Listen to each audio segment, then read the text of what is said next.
নমস্কার, সুপ্রভাত। আমি অর্চনা। এসব মনের কথা ভাগ করে চ্যানেলে একটি ব্লগে তোমাদের সকলকে স্বাগত জানাই। আশা করি সবাই ভালোই আছো। আমিও তোমাদের ভালোবাসা নিয়ে ভালোই আছি। ক্যালেন্ডারের হিসেব অনুযায়ী আজ হলো বুধবার, বৈশাখ মাসের 1 তারিখ। হ্যাঁ বন্ধুরা, আজকে হলো পয়লা বৈশাখ। আর এর আগের ভিডিওতে আমি দেখিয়েছিলাম আমার এই পদ্ম গাছের কুড়িটা ছিল।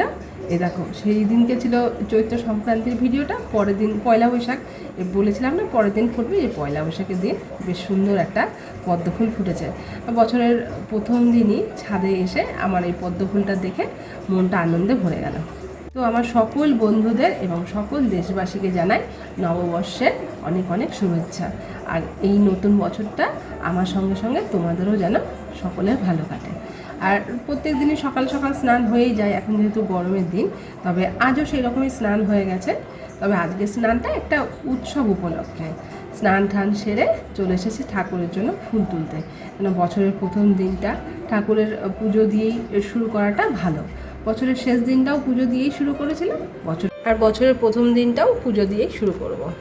তবে টপের চার সাইডগুলো একটু ভেজা ভেজা তোমরা দেখতে পাচ্ছ।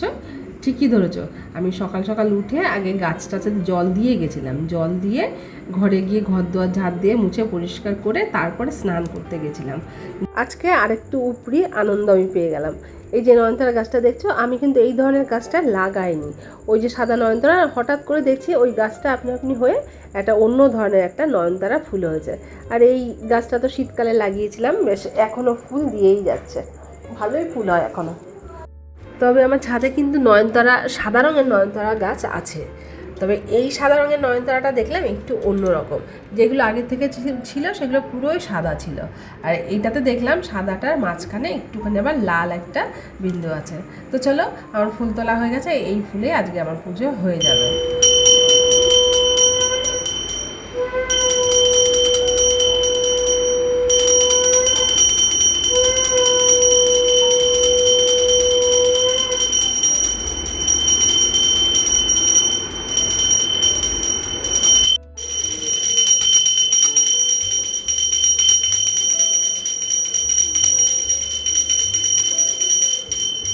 আজকের মতন আমার পুজো পাঠ শেষ। ঈশ্বরের কাছে একটাই প্রার্থনা, জগৎবাসীর মঙ্গল হোক। এবারে চলো হেসেলে ঢুকে পড়েছি। আর যেহেতু আজকে বাঙালির নববর্ষ, তাই সকালে জলখাবারে লুচি না হলে কিন্তু চলেই না। ময়দাটার মধ্যে নুন চিনি দিয়ে মিশিয়ে নিলাম। এবার একটুখানি তেল দিয়ে ভালো করে ময়মটা দিয়ে নিয়ে লুচিটা ভাজবো। ময়দা মেখে আমি 5-10 মিনিটের জন্য ঢেকে রেখে দিয়েছিলাম। এখন কড়াই বসিয়ে দিয়েছি। কড়াইয়ে তেলটা গরম হোক। আর আমি কিন্তু যে লুচিটা আজকে ভাজবো, লুচির জন্য কিন্তু আলাদা তরকারি করছি না। এর চৈত্র সংক্রান্তির দিন যে নিরামিষ রান্না করেছিলাম, পনির আলুর তরকারিটা, একটু পটলের তরকারিও ছিল, ওগুলোকে সব কিছু মিশিয়ে নিয়ে একটু গরম করে নিচ্ছি। এটা দিয়ে লুচি খাওয়া হয়ে যাবে। এই তরকারিটা যদি এখন আমি সকাল সকাল খাওয়ার পাটে মানে যদি না রাখি, তাহলে এই তরকারিটা আবার পড়েই থাকবে। কেন দুপুরবেলায় তো মাংস হবে, তখন আর এটা কেউ খাবে না। সেই জন্য সকালবেলাটা আর অন্য তরকারি করলাম না, লুচির সঙ্গে এইটাই করে নিলাম। আমারও একটু তাড়াতাড়ি হয়ে যাবে। আর গরমটাও তো পড়েছে, দেখলে তো ছাদে গেছিলাম, কি সকালবেলা কি রোদ্দুর, মানে কাঠ ফাটা রোদ। আমি তো স্নান টান করে গিয়ে মাথায় গামছা দিয়ে তুলছিলাম ফুলগুলো, কিন্তু লাভ হলো না। ওই ছাদের থেকে নেবে ফুল টুল নিয়ে নেবে আস্তে আস্তে আবার গা ঘেমে জল, তারপরে আবার গায়ে জল ঢেলেছি, তারপরে পুজো করলাম। তবে পয়লা বৈশাখ উপলক্ষে কিন্তু আমরা সেভাবে এবছর কেনাকাটা কিন্তু করিনি। শুধু ছেলের একটা নতুন গেঞ্জি হয়েছে, ওর কাকিমণি দিয়েছে, তো সেটাই নতুন আছে। আর কিছুদিন আগে তো আমার ভাগ্নির বিয়ে গেল, তখন অনেক কেনাকাটা হয়েছে, সেগুলোই রয়েছে। সেই জন্য প্রয়োজন যখন নেই তো আর কেনাকাটা আর সেভাবে কিছু করিনি। তবে পরে যদি দেখি, মনে করি যে প্রয়োজন আছে, তখন কেনা যাবে। তো এই মুহূর্তে তো আর লাগবে না, তো শুধু শুধু আর কেনাকাটা করার দরকার নেই। আর ওদিকে আমার ভাগ্নির বিয়ের যে ভিডিওগুলো, সেগুলোও কিন্তু এখনও পড়ে আছে। যেহেতু আমার নতুন বছর পড়ে গেল, এই সমস্ত ভিডিওগুলো এখন আমার এইদিকে চলে আসলাম, ওই ভিডিওগুলো পড়ে আছে। তবে তোমরা আমার চ্যানেলের সাথে যুক্ত থেকো। কিছু এগুলো দেওয়া হয়ে গেলে আমি বিয়ের ভিডিওগুলো দেবো এডিট করে। আর আমার ভিডিও দিতেও বেশ দেরি হয়ে যাচ্ছে, একদমই সময় হয়ে উঠছে না। সব কিছু সেরে টেরেই মোবাইল নিয়ে বসা, ভিডিও এডিট করা, তারপরে আবার ভিডিও আপলোড করতে দেওয়া, এগুলো মানে এডিট করাটাই হচ্ছে মেন সমস্যা। ভিডিও তো হয়েই যায় করা, কিন্তু এডিটটাই করার সময় হয় না। আর ঘরে তরমুজ ছিল আজকে, কালকে চৈত্র সংক্রান্তির দিন তো তরমুজটা এনেছিল, সেটা দিয়ে পুজো দিয়েছি, তোমাদেরকে দেখিয়েছিলাম। তো ওই তরমুজটা ছিল, ওটাকেও এবার কেটে এই জলখাবারের সঙ্গে দিয়ে দিলাম, নাহলে এরপরে সব কাজে কর্মে বেরিয়ে যাবে, এরপরে আর তরমুজটা পড়ে থাকবে এখন, সেই জন্য এখনই দিয়ে দিলাম। ওদের 3 জনের জন্য প্লেটটা এখন রেডি করে নিলাম, ওদের খাওয়া হয়ে গেলে পরে আমি নেব। আর এই বছরের প্রথম দিনটা সকালের জল খাবারে এরকম একটা মানে আয়োজন করতে পেরে আমারও বেশ মনের ভেতরটা আনন্দে ভরে যাচ্ছে। ঘরের লোকজনকে একটু ভালোভাবে বছরের প্রথম দিনটা যদি একটু অন্যরকম জল খাবার করে দেওয়া হয়, যদিও গরম, তবুও এসব গরম ঠরম আর মনে রাখলে হবে না, সমস্ত কিছু ভুলে গিয়ে বছরের প্রথম দিনটা জল খাবারে একটা লুচি রাখতেই লাগবে। আর এই যে আমার ঘরে, ওই ঘরে ডাইনিং টেবিল পড়ে আছে, কিন্তু ওখানে আর খাওয়া দাওয়া হয় না, এখানেই বসে টিভি দেখতে দেখতে খাওয়া হয় এই ঘরে। প্রত্যেকটা বছরই পয়লা বৈশাখের দিনে অন্তত বিছানায় একটা নতুন চাদর পাতার চেষ্টা করি, কিন্তু এবছর সেটাও করিনি। এই ধোয়া চাদরটা ছিল, যা গরম, এটাই পেতে রাখলাম। চলে এসেছি এবার দুপুরে রান্না বান্না করতে। আজকের দুপুরে রান্নায় আছে মাটনের পাতলা ঝোল। যেহেতু পয়লা বৈশাখ, আজকে একটু মটনের ঝোল না খেলে হবে না। তো রূপু বলেছে এত গরম পড়েছে, মটনের একটু পাতলা ঝোল করতে আলু দিয়ে। মটনটাকে ভালো করে ধুয়ে নুন মাখিয়ে রেখে গেছিলাম, এখন যে লাল জলটা বেরিয়েছে, জলটাকে এখন ফেলে দেবো। ফেলে দিয়ে তারপরে যে যা মশলাপাতি দেওয়ার দরকার দিয়ে এটাকে একটু মাখিয়ে রেখে দেবো। আর প্রথমে দিয়ে দিলাম আদা, রসুন আর কাঁচা লঙ্কা বাটা। নুনটা তো আগে দেওয়া আছে, এখন একটু দেবো হলুদ। নুনটা এখন দেবো না। দিয়ে দিলাম পরিমাণ মতন জিরের গুঁড়ো, দেবো 1 চামচ ধনের গুঁড়ো, দেবো একটু শুকনো লঙ্কার গুঁড়ো। খাসির মাংস তো শুধু কাঁচা লঙ্কা বাটা দিয়ে ভালো লাগবে না, একটু শুকনো লঙ্কার গুঁড়ো দিলে ভালো লাগবে। আর দেবো একটু কাশ্মীরি লঙ্কার গুঁড়ো, এটা তো ঝাল হবে না, সুন্দর একটা কালার আসবে। এইবারে দেবো খানিকটা টক দই। খাসির মাংস টক দই দিয়ে রান্না করলে কিন্তু দারুণ সফট হয় মাংসটা। এবারে দেবো পরিমাণ মতন সর্ষের তেল। এবারে সব কিছুকে ভালোভাবে মাখিয়ে নেব মাটনের গায়ে। ভালোভাবে মাখিয়ে নিয়েছি, এবারে এটাকে আধ ঘন্টার জন্য ঢেকে রেখে দেবো। এদিকে ভাত বসিয়ে দিয়েছিলাম, ভাত ফুটেও গেছে। আর এখানে কড়াইতে সর্ষের তেল গরম করে নিয়েছি। এবার সবার আগে একটু চিনি দিয়ে দেবো তেলের মধ্যে, তাহলে না ঝোলের কালারটা দারুণ আসে। এবারে ওই তেলের মধ্যে আলুগুলোকে একটু নুন হলুদ দিয়ে ভেজে নেব, ভেজে তুলে নেব।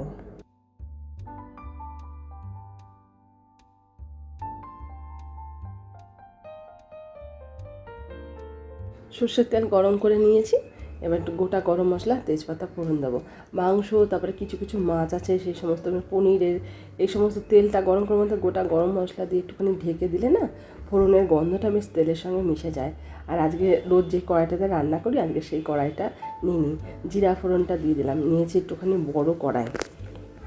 বড় কড়াইটা নেওয়ার কারণ, রোজ যেই কড়াইটাতে রান্না করি সেটাতে নিলে এই মটনটা দিয়ে তারপরে আলু দিয়ে ভালো করে কষাতে না খুব অসুবিধা হয়। আর দেখবে আলু ঠালু মাংস ভালো করে নিচ থেকে নেড়ে না কষালে না ভালো করে সেই স্বাদটা আসে না। যদিও আমাকে এই কড়াইয়ের চাইতে কিন্তু অ্যালুমিনিয়ামের কড়াইতে রান্না করতে বেশি ভালো লাগে। এই কড়াইতে না আমি রান্নাবান্নার রঙটা সেভাবে বুঝতে পারি না, যদি অ্যালুমিনিয়ামের কড়াইতে কিন্তু এটা খুব ভালো হয়, কালারটা কিন্তু খুব ভালো আসে। মাংসটা মোটামুটি আমার কষানো হয়ে এসছে, এখন আলুগুলো দেবো। আগের থেকে দিইনি, কেননা কুকারে সব কিছু দিয়ে তো সিটি দেবো, তাহলে আলুগুলো একদম গলে যাবে, ওই জন্য একটু পরেই দিচ্ছি। মাংসটা আজকে আমি এইভাবে রান্না করছি, কিন্তু অনেক সময় বেশি মাংস হলে না আগে ওই দই যে মাখিয়ে রেখেছিলাম তারপর কুকারে দিয়ে আগে সিটি দিয়ে নিয়ে তারপরে আলু দিয়ে কষিয়ে জল দিয়ে ফুটিয়ে ঝোলটা করি, কিন্তু আজকে এইভাবে করছি। আমি এইভাবে, আমার মা দেখি সবসময় এইভাবেই করে, তবে আমার ওইভাবে চাইতে কিন্তু এইভাবে খেলেই মানে রান্না করলে কি বেশি স্বাদ লাগে। মাংসটা পুরো ভালোভাবে কষানো হয়ে গেছে, এবারে সবটুকুনি মাংস কুকারের মধ্যে ঢেলে দিয়েছি, দিয়ে পরিমাণ মতন জল আর লবণও দিয়ে দিয়েছি, আর সামান্য একটু চিনি দিয়েছি। এবারে দিলাম একটু সানরাইসের গরম মশলা, যেটা রান্নার স্বাদকে আরও দ্বিগুণ করে তোলে। এবারে সব কিছুর সঙ্গে ভালোভাবে একটুখানি মিশিয়ে নিয়ে তারপর এটাকে 3টে সিটি দিলেই মোটামুটি আজকের আমার মাংসের পাতলা ঝোল, খাসির মাংসের পাতলা ঝোল একদম রেডি। এবার একটা কাঁচা লঙ্কা এখানে দিয়ে দেবো, এটাকে ছিঁড়ে দেবো না, এটা দেবো শুধু গন্ধের জন্য। এই কাঁচা লঙ্কাটা ঝোলের মধ্যে যা সুন্দর গন্ধ এনে দেবে বলার মতো না। ওদিকে কুকারটা বসিয়ে দিয়েছি সিটি দেওয়ার জন্য, এদিকে আমের চাটনিটা বসিয়েছিলাম, এটা আমার হয়ে গেছে। এখন এর মধ্যে একটুখানি ভাজা মশলা মিশিয়ে দেবো। ভাজা মশলার মধ্যে আছে জিরে, ধনে আর শুকনো লঙ্কা। আমের চাটনিতে এই মশলাটা দিলেও যেন চাটনির স্বাদটাও আর দ্বিগুণ হয়ে যায়। তো চলো, রান্না বান্না আমার মোটামুটি কমপ্লিট। ওটা কুকারের কাজটা হয়ে গেলে তারপর তোমাদেরকে আমি ওটা খুলে দেখাবো। চলো তাহলে এবার কুকারটা খোলা যাক, কুকারের ঢাকনাটা দেখা যাক কীরকম হয়েছে। এই দেখো মটনের পাতলা ঝোল, আলু দিয়ে একদম রেডি। দেখো কি সুন্দর কালারটা এসছে না, এই জন্য আগে চিনিটা দিয়েছিলাম। চলো এবার দেখা যাক আলু আর মাংসটা সেদ্ধ হয়েছে কিনা ভালোভাবে। হ্যাঁ, এই দেখো একদম ভালোভাবে মাংসটা আলুটা সেদ্ধ হয়ে গেছে। কিছুটা আলু, মাংস আর ঝোল আমি গামলাটায় তুলে নিয়েছি, আর রাতের জন্য এই কুকারেই থাকলো। তো এখন লাগাবো খাওয়া দাওয়া, তবে খাওয়া দাওয়া কিন্তু আর দেখাবো না তোমাদেরকে।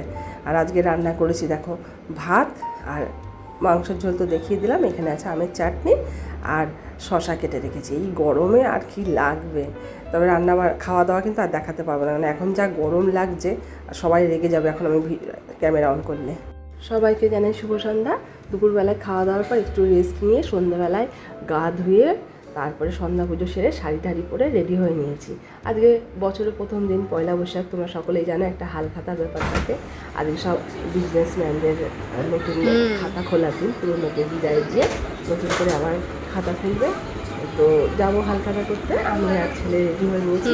বললাম ওকে একদম বেরোতে চাইছে না গরমের জন্য, আর ওর বাবা আজকে বছরের প্রথম দিন কাজ তো করবেই, ওই দিনগুলো খুব মানে অক্ষয় তৃতীয়ার দিনও বার হয়, আবার পয়লা বৈশাখের দিনও বার হয়। তো ও বেরিয়ে গেছে কাজে, আমি আর আমার ছেলে যাবো। তো চলো তোমরা আমাদের সঙ্গে রাস্তায় একটু ঘুরে আসি। ছেলে যে গেঞ্জিটা পরে আছে এটাই নতুন গেঞ্জি, করে কাকিমণি দিয়েছিল, ওটাই পরে নিয়েছে। আর আমার এই শাড়িটাও তো নতুন, তোমরা নিশ্চয়ই এর আগে দেখেছো। দুর্গাপুজোর সময় অষ্টমীর অঞ্জলি দেওয়ার জন্য এই শাড়িটা কিনেছিলাম। তো এটা তো খুব একটা পরা হয়নি, এটাই নতুনই রয়েছে, তো এটাই আমি পরে নিয়েছি। তো চলো আমি চলে এসেছি দোকানে, ওই দেখো প্রথম এই দোকানটাতেই ঢুকলাম। সবাইকে বলি শুভ নববর্ষ বলে হালখাতাটা করি। এটা একটা জামা কাপড়ের দোকান। অ্যান্ড এই যে হালকা গোলাপি রঙের শাড়িটা পরে দিদিভাই যে নিচু হয়ে রয়েছে, এ হলে দিদিভাইয়ের দোকান। আর ওই যে ভেতরে দাদা দাঁড়িয়ে আছে। আর এই যে এখানে লক্ষ্মী গণেশের পুজো করা হয়েছে। এখানে হয়ে গেলে আরও কয়েকটা দোকানে যাব, তবে ক্যামেরাটা কিন্তু অফ থাকবে না, রাস্তায় প্রচুর ভিড়। তুই দাঁড়া, এখানে দাঁড়া। হালখাতা ছেড়ে স্টেশনের ধারে এসে দাঁড়িয়ে আছি। তোমরা অনেক জানো যে আমার ছেলে ট্রেন দেখতে খুব ভালোবাসে, এখন বায়না ধরেছে ট্রেন না দেখে বাড়ি যাবে না। তো এখানে দাঁড়িয়েছিলাম, ট্রেন কয়েকটা গেল, সেটা দেখে তারপরে এখন বাড়িতে যাবো। এখন বাড়ি ফিরছি, ফেরার পথে একটু দোকানপাটগুলো তোমাদেরকে দেখালাম। কি সুন্দর করে সাজিয়েছে দেখো, আজকের দিনে দোকানগুলো দেখতে কিন্তু খুব সুন্দর লাগে। আর কি বলবো, রাস্তায় আজকে একটা ফুচকার দোকান নেই, ফালুদা, বিভিন্ন রকমের সেক যে বিক্রি হয় সেই সমস্ত দোকানও নেই। এখন ছেলে বায়না ধরেছে কিছু খাবে, তো বাধ্য হয়ে চলে আসলাম আইসক্রিমের দোকানে। ওর পছন্দের একটা আইসক্রিম নিলাম, অবশ্য এখনও পছন্দ চলছে।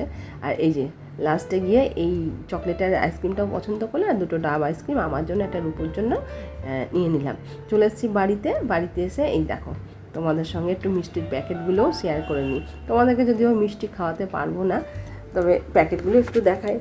হালখাতার এই মিষ্টিগুলো দেখে না ছোটোবেলার কথা মনে পড়ে যায়। ছোটোবেলায় যখন এরকম দাদুর হাত ধরে কি মায়ের হাত ধরে দোকানে দোকানে ঘুরে হালখাতা করতাম, এই মিষ্টির প্যাকেটগুলো আসলে প্রত্যেকটা মিষ্টি আমার মা টুকরো টুকরো করে ভাগ করে বাড়ির প্রত্যেকটা সদস্যের জন্য ভাগ করে আর কি দিত। যা মিষ্টি ছিল সবাই যাতে একটু একটু করে সবাই পায়।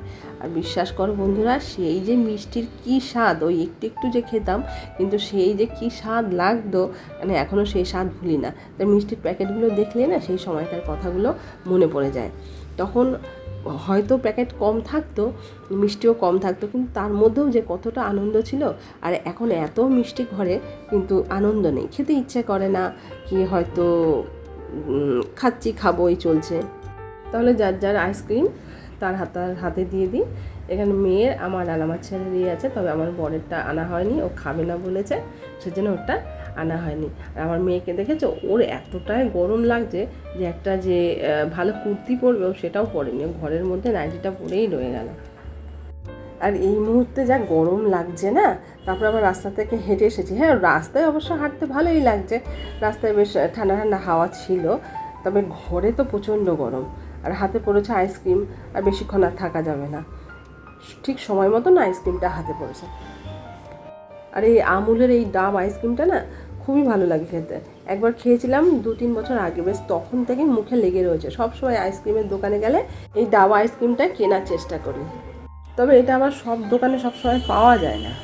তবে যাই হোক, ভিডিওটা আর বড় করব না, সকলে মিলে তোমাদেরকেও নিয়ে সুন্দরভাবে একটা বছরের প্রথম দিনটা খুব সুন্দরভাবেই কাটলো। আর এই বছরটা আমার সাথে সাথে তোমাদেরও সকলের ভালো কাটুক এই প্রার্থনাই করি। তাহলে আজকের মতন আসি, তোমরা সবাই ভালো থেকো, সুস্থ থেকো, সাবধানে থেকো, সবাই নিজের খেয়াল রেখো। ভিডিও ভালো লাগলে প্লিজ একটা লাইক, শেয়ার, কমেন্ট করতে ভুলো না। আজকের মতন আসি, টাটা। আর তোমরা যারা আমার চ্যানেলটিকে সাবস্ক্রাইব করে দিয়েছো তাদের সকলকে জানাই অজস্র ধন্যবাদ। যারা আমার ভিডিওগুলো দেখছো তাদেরকেও জানাই অজস্র ধন্যবাদ। এভাবেই তোমরা আমার পাশে থেকো।